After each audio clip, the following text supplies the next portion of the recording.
you'll see we are recording. So welcome to How to Read People, Insights from the Language and Behaviour Profile. It's great to have you here.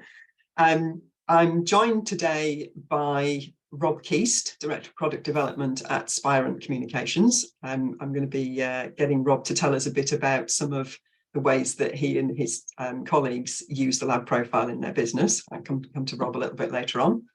And I'm also joined behind the scenes by my lovely assistant Mary, who's doing all the technical stuff for me today. So she's monitoring chat boxes and making sure that the recording happens, so I don't have to worry about all those sorts of things. So if I could just ask you for a little favour, please.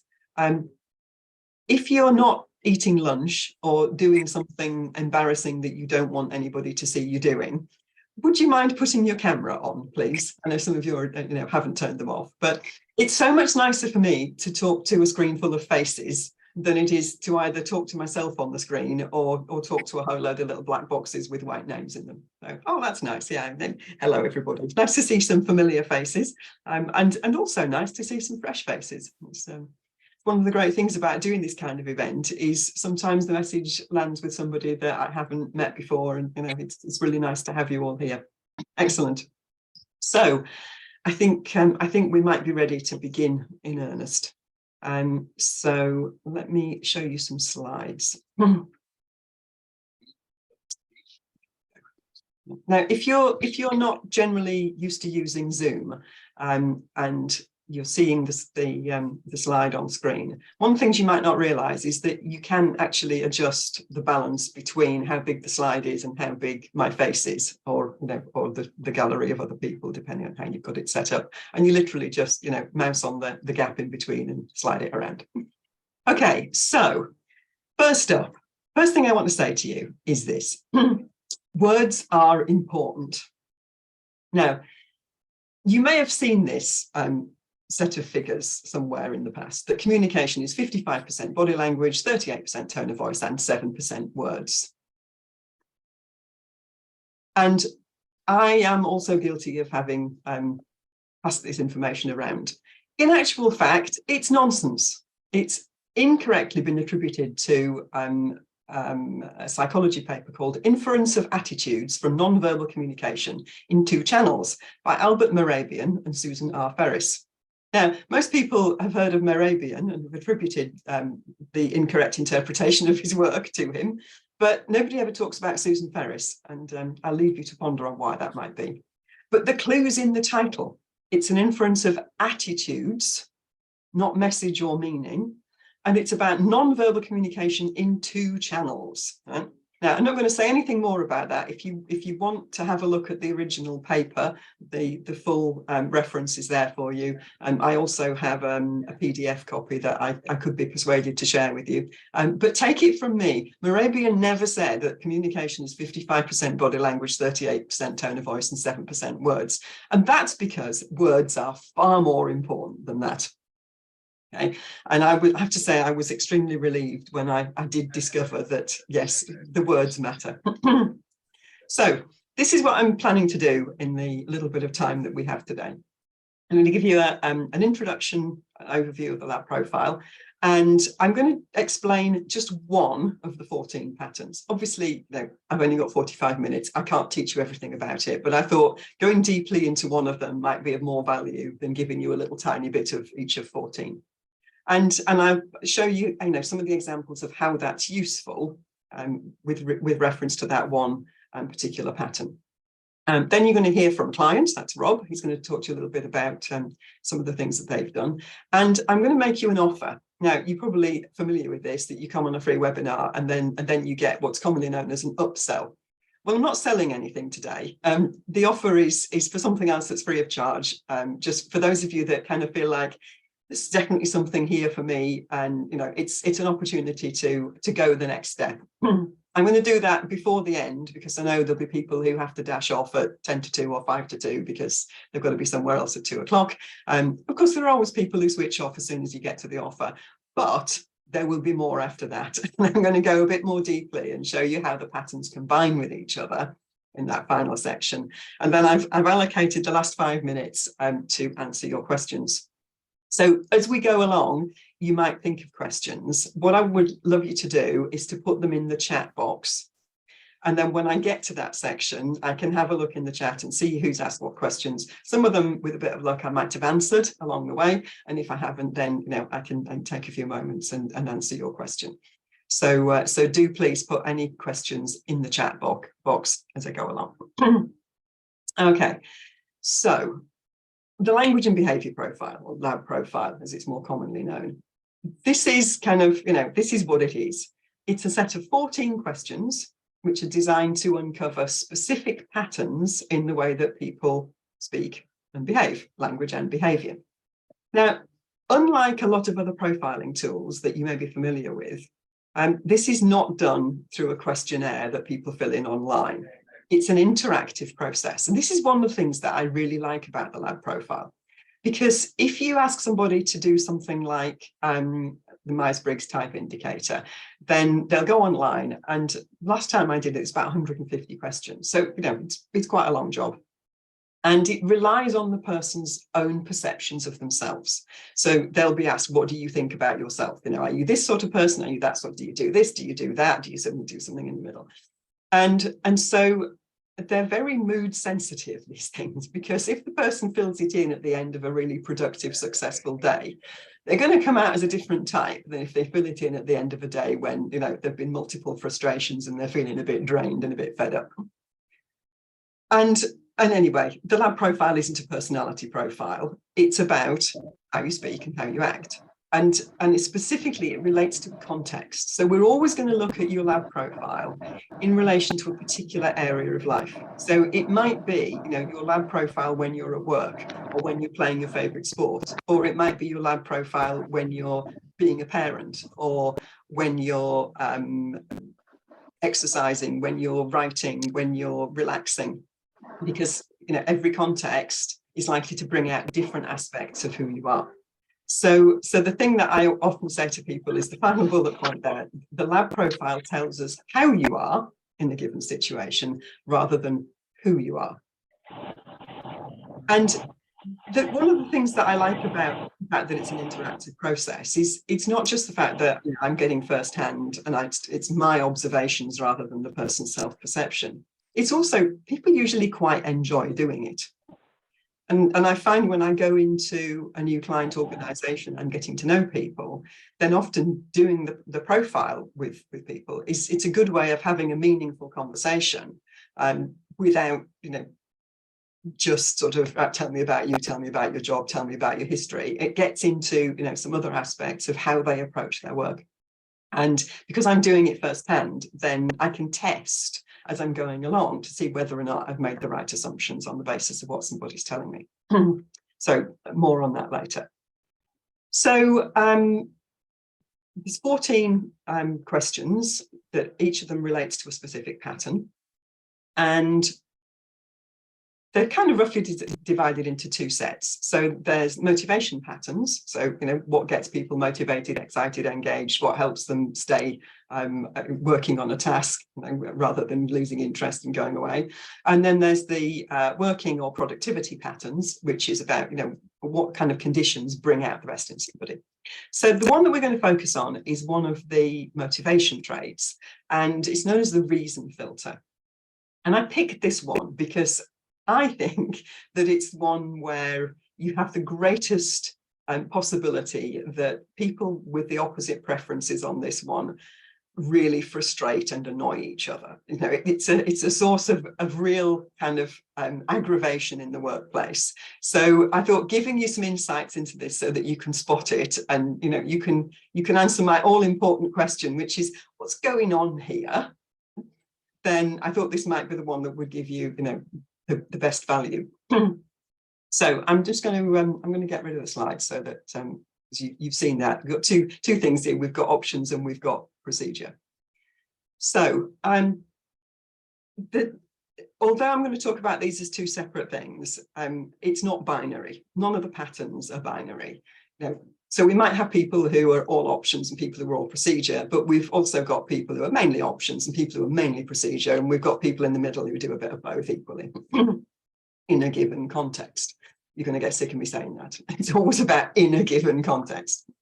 So what does this mean? So somebody with an options preference is somebody who, as it sounds, likes to have choice.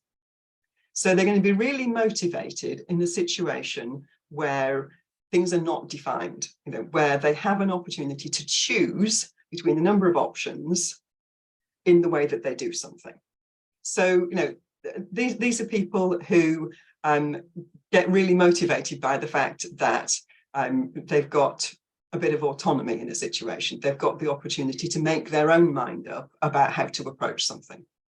Now, contrast that with somebody with a procedure preference, because they will usually work on the basis that there is a right way to do something or a best way to do something, and they want to do it that way. And what motivates them is knowing that they're doing something the right way. And that will keep them engaged in the task because they know they're doing it the right way, and therefore they're practically guaranteed to get the result they're looking for. So I'm sure you're already beginning to see how people with these two preferences can be frustrating to each other. Yeah.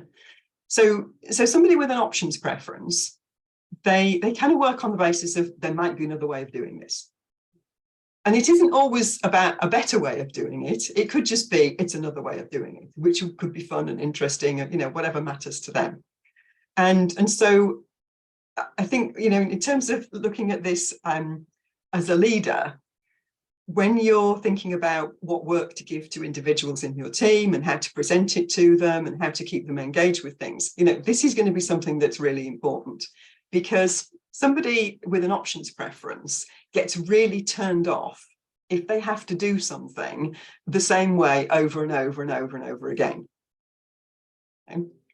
I remember going for routine screening at the hospital a couple of years ago, and I was chatting to the nurse and I said to her, "So how many of these are you doing today?" And she said, "Oh, about 50. And I remember thinking, doing the same thing 50 times in a day is something I'm not sure I've done since I had a sort of a student job working on the checkout in Woolworths, and even then people were buying different things every transaction.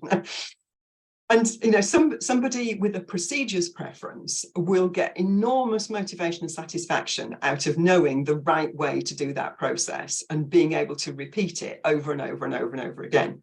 Now, if you felt your heart sink when I mentioned that, that probably suggests that you're not somebody with a procedures preference. Yeah? And somebody with with an options preference, faced with something like that, would probably be constantly experimenting with different ways of doing it. And every person who stepped into the clinic would get a different experience, because that's just what makes that person tick. So. So how do you get this? I mean, sometimes you just get it from observation. You're probably already recognizing people that you know. But if you were in a sort of a formal, shall we say, interview situation where you decided you're going to do somebody's lab profile, then the way that you would get at this is a specific question that you would ask, which is, why did you choose your current and work, if you're in a work context? If it's a sporting context, then you might do, well, why did you choose your current sport? So there's always going to be some tweaks depending on the context, but that's the question: why did you choose this? And then you listen to the answer. Now, the person with the procedures preference will often say something like, well, I didn't really choose. And then they'll tell you a story. Because a story is a procedure. It has a beginning, it has a middle, and it has an end. And they will tell you the whole story, sometimes in more detail than you're really interested in. But that's life, isn't it? If you ask that question from someone who has more of an options preference, what they will do is they will tell you a list of criteria. So they'll give you their checklist of the things that this particular opportunity fulfilled for them. So they'll say things like, well, it was an opportunity to take on more responsibility, to branch out into a new area, to work with somebody that I've always liked and respected, etc., etc. Whereas the person with the procedures preference will say, well, 3 years ago, I was working here and I was doing that. And then, my boss left and took up a job in this company. And after 6 months, got in touch with me and said, there's an opening. And do you think? And so I went for the interview and here I am. So they'll tell you the story. So it's quite easy to spot the difference. And it's not just when you ask that question, you can hear that different style of communication going on a lot of the time. You can probably think of people that that even if you just kind of say to them, how's your project going, then you might get a response that is a whole story, which indicates somebody's in a kind of procedures way of thinking. Whereas if you ask that question for somebody who's more in options mode, then you're going to get a moment in time. They'll say, oh yeah, it's all going well, thanks, everything on track. So they'll just give you that moment. And those of you that have studied NLP and you're interested in this, the submodality differences here are that when somebody's in procedures mode, they represent things in their mind as moving pictures. So they see a little movie going through their head, which is why it starts at the beginning, it has a middle and it has an end. Whereas somebody in options mode, they will see things as multiple still pictures. And those are the different options. It's a little sidetrack for the NLPers on the call. Okay, so let me give you some more examples, and I think I might need the slides back for this. So, here we go. Yes, so as I said, it's the language and behaviour profile. So we've talked a bit about the words and about the behaviour. So let's look at the words. So if someone's in options mode, then what you're listening out for are the words on the left there. So when somebody talks about choosing, about having choice, they talk about options, that's a dead giveaway that they're in options mode. If they talk about opportunities, because someone in options mode likes possibilities. They like the idea that there are things that they could do, but they don't have to. So they're often quite enthusiastic about an opportunity or a possibility. They like to have alternatives. They don't really like to kind of think that, there's only one way forward. They like the sort of sense of, it's not quite fixed in the future. And also, depending on some of the other patterns, they're often quite receptive to exceptions. So somebody in options mode, if you really want to get them engaged and motivated, if you make an exception to the rule just for them, that's often quite appealing. I can see one or two people kind of nodding and yeah, that's nice, isn't it? When somebody goes, oh, just for you, I'll do that. Yeah, because I'm not sticking to the rules specifically for you. So those are the sorts of words that will engage somebody who's in options mode. Now, and again, for the NLPers, what you're listening out for there is modal operators of possibility. And then for somebody in procedures mode, what we're listening out for here is words that indicate a process, a series of steps, an order to things. So when people say, well, first we're going to do this, and second, or they talk about, well, the last thing would be that, or even just something like, well, the next step. And if somebody's in procedures mode, then sometimes the best way to get them going is to give them the first step. You don't always have to plan out the whole procedure, but knowing, what am I doing next is often a good way to get somebody motivated. And also, as I said earlier, it's somebody with a procedures preference often is motivated by doing something the right way or the best way. And if you want to sell them on something that's new to them, telling them it's tried and tested will help. They don't want to be the person who has to test it out for themselves, because then you've got the possibility that it might not be the right way and it might not work. And for somebody with a procedures preference, that can basically feel like a waste of time. Because why do something the wrong way when you could do it the right way? So those are some of the sort of the linguistic patterns that you'll find if you're paying attention to this. So let's do some examples then of how this shows up in everyday situations. So stop sharing my slides again. So I've got a few examples from people that I've worked with in the past. I think one of them at least might be on the call.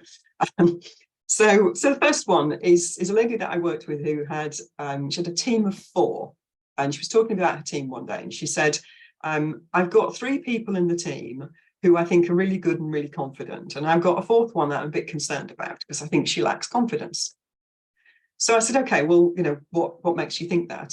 And she said, well, the three that I'm kind of happy with, I can give them something to work on, and all I need to do is tell them the end result they're aiming for, and then they're really happy, they'll go away and figure it out and work on it. The fourth one, if I do that, what happens is that she says to me, well, how do I do that? And that's why I think she's lacking in confidence. And, it's easy to see why she would think that, isn't it? And by the way, she's somebody with a high options preference. So she always liked to just be given, here's the end result, you figure out how to make it happen. So we talked about, well, could it just be that this fourth person has more of a procedures preference? And so when you said to her, this is the end result that I want, she's thinking, well, there must be a right way to do this. So why don't you just tell me? Why do I need to go away and figure it out? You probably know the right way, so you might as well just tell me, and then I can get on with it and I can get it right. Yeah. So, really, really simple ways that these patterns show up. And my client in question did go away and explore that possibility, and somewhat reluctantly, I have to say, concluded that yes, that was in fact what was going on, and that if she gave this member of staff some clues about process, then things went much more effectively, because she was high option, so she didn't really relate to it. Second example I've got on my list, it comes from Think Smart Software, which is one of the case studies that I put on the website recently. George, are you there? I think I saw your name on the waiting list. No, it's Ashley. Oh, it's Ashley. Hi, Ashley. Hi. So this was an example. I went and did a lab profile workshop with George and the team at Think Smart, and we basically, I just did everybody's profiles, and we didn't go through all 14. I picked out 5 or 6 where there was something interesting going on. And the options procedures dimension was one that we looked at. And partway through it, George, who was the CEO of the company, and one of his senior members of staff they didn't quite slap their foreheads in dramatic fashion, but they might as well have done, because there was this sudden moment of dawning. And what George said was that he'd had his sort of in his mind that this senior member of staff, it would be good to give her more responsibility and give her the opportunity to kind of step up and become more of part of the leadership of the business. And he'd sort of made inroads into that by offering her the opportunity to take on some of the bits of work. But he'd suddenly realized that what he'd given her were things where there was an established procedure. There's a process to doing this, things like staff hours, and she hadn't been terribly enthusiastic about taking on any of this stuff, because she's not a very procedural person. She's actually much more options oriented. And so what they both realized in that discussion was that the thing that would really motivate her was the opportunity to do something that hadn't been done before. We need to offer a new service. We need to find a different way to do this. Over to you. She's like, oh yeah, I'll do that. Whereas, taking on this routine bit of admin was just not engaging her in the slightest. And then the third example I have for you is a fairly recent one, where I've been working with a senior leader in the technology department of a bank. And he was about to do some reshuffling of responsibilities. And we were talking about, because I'd profiled all his team, and he's probably spotting a pattern here. And we were talking about, how to get the best out of people during the transition phase. And what we noticed was that there was one person in particular who had a really high preference for procedure, which is one of the things that made him particularly good at that specific role that he had. But in moving to a new team, and then kind of picking up new responsibilities and handing some of them over, what we figured out was the best thing would be to work out a process for doing that, so that this member of staff could then, with confidence, go into the transition phase, knowing that he was doing the right thing to leave part of his job behind and adopt something new. So there's just some simple examples of how these can show up in everyday situations. What I'd like to do now is to bring Rob into the conversation. Just put the slides up again. So Rob is Director of Product Development at Spirent Communications, which means that he has a whole load of really highly intelligent technical people that work for him. And I think, well, I won't say any more than that. Rob, let's give you a chance to in your own words, and tell us a little bit about the benefits to you of using the lab profile in the way that you manage your people on a day-to-day basis. Yeah, so there are a few different ways that we use the lab profile. So there's an obvious use within recruitment. And we use it within recruitment to be able to gain an understanding of any candidates we're talking to. And I suppose in a way we approach it by having a bit of an idea of what we're looking for in terms of that person. So we have an idea, this is the sort of profile that would work. And then when you go through the interview process, you can get a sense of, is there someone who's very much away from that idea of what you need? So we do use it within recruitment.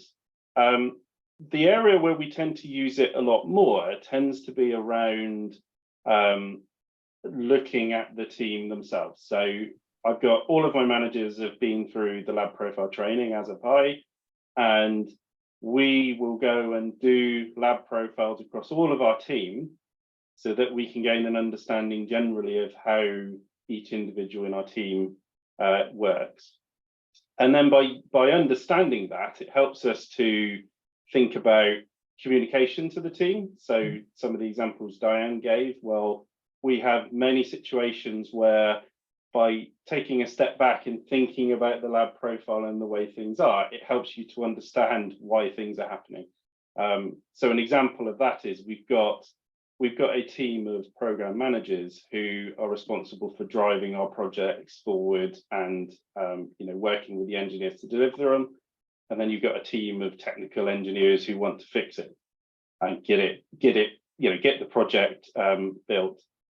Well, what we've come to understand is there's a definite difference in the way that they operate. So, for example, if you've got the project managers, they're thinking very much of the end goal. We want to achieve this end goal, and we want to be able to deliver on time.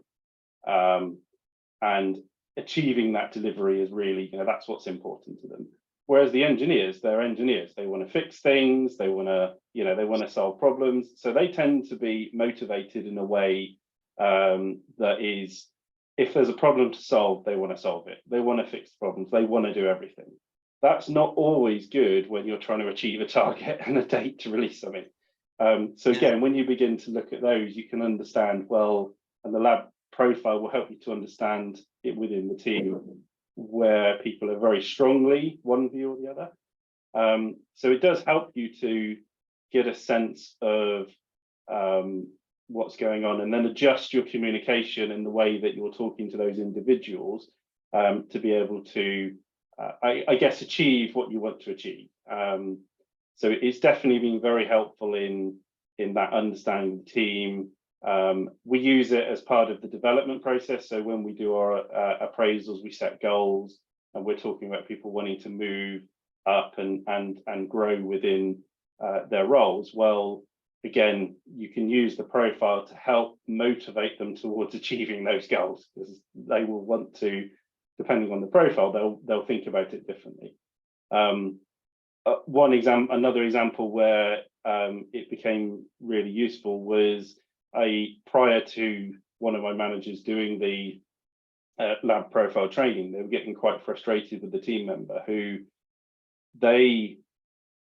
if you asked them for a quick detail on something, you would have chapter and verse down to specific, really in-depth detail on what is going on.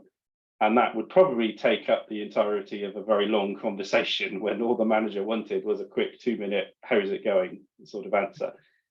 So again, once they understood that, they could start to think about, well, let's think around the language I'm going to use. And then let's talk to that person to help them understand the differences as well. So that's sort of the areas that we use it mainly. Yeah, that's great. Thank you.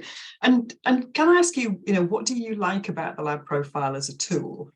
I think the biggest thing I like about it is the flexibility.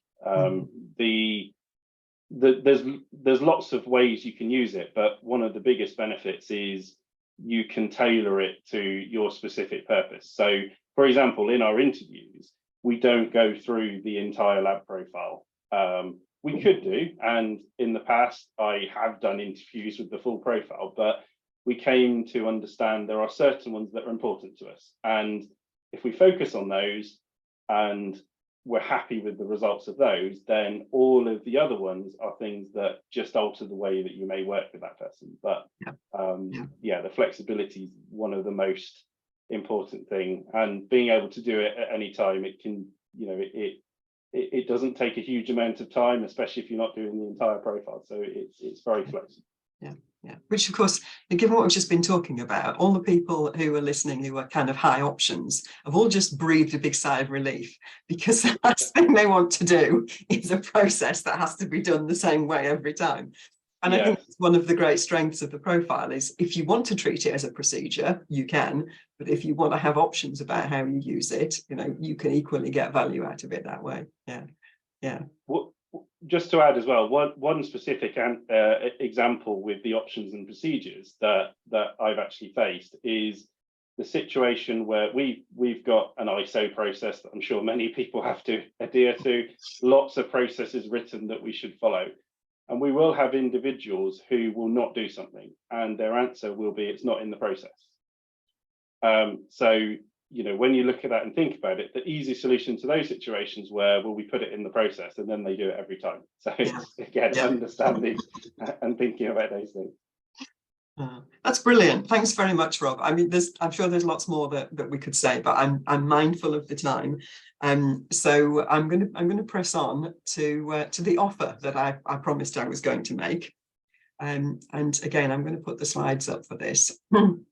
So this is entirely free, because if you're sitting there thinking, I don't know whether I need to do the training, or whether actually what would be more useful is just have Diane come and profile my team and tell us, what that means for us and how we can get the best out of each other, which, I've done a great deal of. So if you would like to talk a bit more about this and figure out what's going to work for you, I've set aside 4 2-hour slots in my diary, so that you can claim half an hour. It's completely free of charge.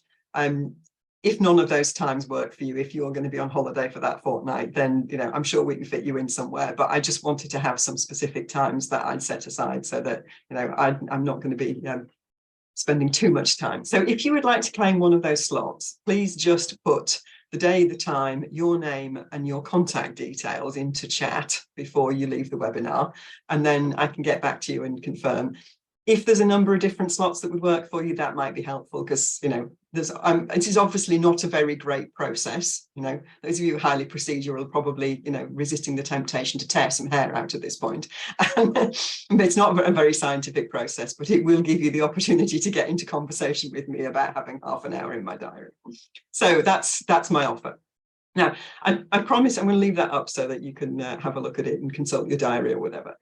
I promised you I was going to go a little bit deeper into how the patterns combine, because one of the things that I really like about the lab profile is the fact that it doesn't put people in pigeonholes. It actually recognizes that every person is a wonderful, unique combination of patterns that makes up who they are. So Rob was just talking about the difference between towards and away from motivation, the person who wants to reach the goal versus the person who wants to fix the problems, and these are totally different ways of getting motivated. And I'm sure lots of people listening to me are familiar with this. It's something that's fairly well known is, some people are motivated because they can see the benefit of doing the job, and other people are motivated because they could see what might go wrong if they don't do the job. And both forms of motivation are equally valid, and they get people motivated and engaged in doing stuff. Now, if we consider how that combines with the options procedures dimension, then you start to get a sense of this. So somebody who is options and towards, what that means is they want to have a clear goal, but they want to have multiple ways of achieving it. Now, if it's a one-off task or project, then that's not quite so relevant. But if they're doing a job, perhaps that involves customer interaction, what that means is, they want to get the result for the customer, but they will have multiple ways of doing that. So they'll have different ways of having the conversation with the customer, all of which, get you somewhere. And some might be more successful than others, but, they'll thrive on the variety that I can do this in a number of different ways. If somebody's options oriented and away from, what that means is they want to avoid things going wrong, and they want multiple ways of making sure that nothing goes wrong. So they're often the belt and braces people. They've got a number of different ways of making sure that nothing goes wrong, and I'm going to use them. Or I might use a different one today than the one I did yesterday. So that's, different kind of mindset. If you go to the procedures side, then somebody who is procedures and towards, what that means is that they want to achieve the goal and they want to do it the right way. And they'll be really motivated and engaged when they've got a process that they know works that will achieve a clear end result. That's fantastic for somebody with that combination of patterns. If I do this and I follow the process, I'll get the end result. Let me at it. And then somebody who's procedures and away from, what that means is that they want to avoid things going wrong, and they want a process for making sure that nothing goes wrong. So these are your sort of, this is your airline pilot safety checklist, right? They have a process that they go through to make sure that nothing goes wrong. And for somebody who has that pattern, that's really motivating. I know that if I do all these things, nothing bad can happen. Now, you can also imagine that, all of these patterns, all of these combinations, they have an upside and they have a downside. Anything too extreme, can lead to results that, aren't necessarily exactly what you want. But, those are two patterns, each with two dimensions. But I mentioned earlier that none of these are binary. So if you said, well, we haven't just got options and procedure, we've also got mainly options, mainly procedure, and a bit of both. And if we apply the same principle to the towards and away from, that's 25 combinations you've got, and there are 14 patterns. So no two people have the same lab profile. And I think that, for me, is what's really powerful about this, is that it enables us to understand all the nuances of how somebody is, how they communicate, how they think, how they behave in a particular context, and to really engage with them on their terms. And against a backdrop where, we, as I said in some of the information before this event, we're getting less in-person interaction. We're interacting with people sort of, from the shoulders up. We're not seeing the whole body language. We're having to rely on different ways of understanding each other. I think being able to spot some of the patterns in the way that somebody thinks and engage with them in a way that fits with those patterns is one way to create really meaningful communication. I've had several people say to me, having had their profile done, that was really interesting and really enjoyable. But the powerful piece is when you're able to explain to somebody, well, this is why I think you're going to succeed in this job. This is why I think you're going to be really good at this particular task, because it taps into your unique pattern. And several people said to me, it makes me feel really kind of valued and understood when somebody can get to that level of detail about, what it is that makes me the person that I am. Okay, I'm going to get rid of that slide now. So if you haven't claimed a slot, then you're going to have to do it by email afterwards. Okay, great. So I hope I've given you some kind of, some things to think about. I'm mindful of time. I think I have about 3 minutes. So let me have a little look in the chat stream and see if anybody has actually left me any questions. Okay. So Jane says, do you find there are career silos in these modes? Are HR people more procedural and coaches more options oriented? That's a great question.